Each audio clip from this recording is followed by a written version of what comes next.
Welcome back to my YouTube channel, Rare American Coins, where we explore the forgotten treasures of American coinage. And today we dive deep into the remarkable story of the 1978 $1 coin, a coin that marked the end of an era in United States numismatics. This coin is known as the Eisenhower dollar, and it was the final year of its production before the transition to the Susan B. Anthony dollar in 1979, and to understand the full history of the 1978 $1 coin, we must journey back to the early 1970s when the idea of a large base metal dollar coin was revived after the end of silver dollar production in 1964. In 1971, the United States Mint introduced the Eisenhower dollar to honor President Dwight D. Eisenhower, who had passed away in 1969 and who was not only a respected military general during World War II, but also the 34th President of the United States, from 1953 to 1961. And the coin also celebrated the Apollo 11 moon landing of 1969, with the reverse design depicting the American eagle landing on the moon, an image based on the Apollo 11 mission insignia. The 1978 Eisenhower dollar was the last of its kind, the final issue in a series that had become notable for its size, weight, and design, and it was minted at 3 locations, including the Philadelphia Mint, the Denver Mint, and the San Francisco Mint. The Philadelphia Mint coins do not carry a mint mark. The Denver Mint coins have a D Mint mark, and the San Francisco Mint produced both circulation strikes and proof versions bearing the S Mint mark. The obverse of the coin features the left-facing portrait of President Eisenhower, designed by chief engraver Frank Gasparo, who also designed the Lincoln Memorial reverse on the Lincoln cent. And the reverse features a modified Apollo 11 insignia with an eagle holding an olive branch in its talons as it descends onto the moon's surface with the Earth visible in the background.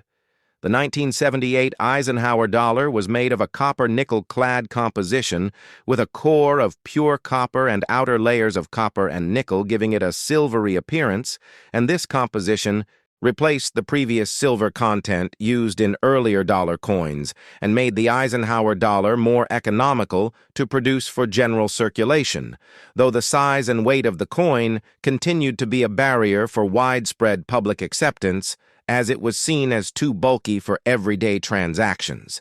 In terms of mintage, the 1978 $1 coin saw millions of pieces struck by the Mint, with the Philadelphia Mint producing over 25 million, the Denver Mint producing 33 million, and the San Francisco Mint striking nearly 3 million proof coins.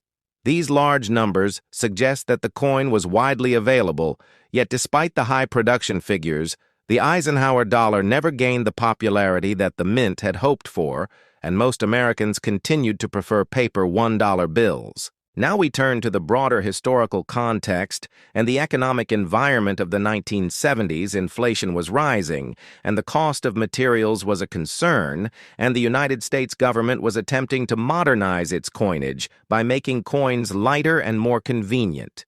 In response to these trends, the Eisenhower dollar series came under scrutiny, and the decision was made to transition to a smaller $1 coin, which led to the creation of the Susan B. Anthony dollar in 1979, a coin much smaller and closer in size to a quarter, but featuring a historic female figure. Collectors have shown interest in the 1978 Eisenhower dollar, particularly because it marks the final year of a significant series, and because there are varieties, errors, and condition rarities that can increase the coin's value.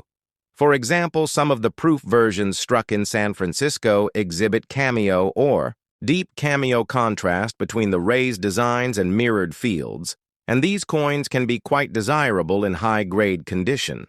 Additionally, there are some notable die varieties and minor errors associated with the 1978 dollar coin, which include doubled dies and striking anomalies which can be found through close examination, and sometimes only confirmed with professional grading or authentication. Speaking of grading, the 1978 Eisenhower dollar is often collected in mint, state, and proof grades, And the most desirable examples are those with sharp details full luster and no visible contact marks. The major coin grading services, such as PCGS and NGC, assign numerical grades from 1 to 70, with mint state 65 and above being considered collectible premium grades for modern coins. In the broader narrative of American coinage, the Eisenhower dollar holds a unique place because it bridges the gap between the traditional large silver dollar coins of the past and the modern compact dollars of the future, and it also honors a major historical figure while commemorating the greatest technological achievement of the 20th century, the landing on the moon. Another interesting aspect of the Eisenhower dollar's history is its role in international commerce and vending machine development, because the large size was originally intended to make it suitable for automated machines used in transportation and military bases, and in fact, the coin was widely used in casinos, particularly in Nevada, where Eisenhower dollars became a common sight in slot machines throughout the 1970s.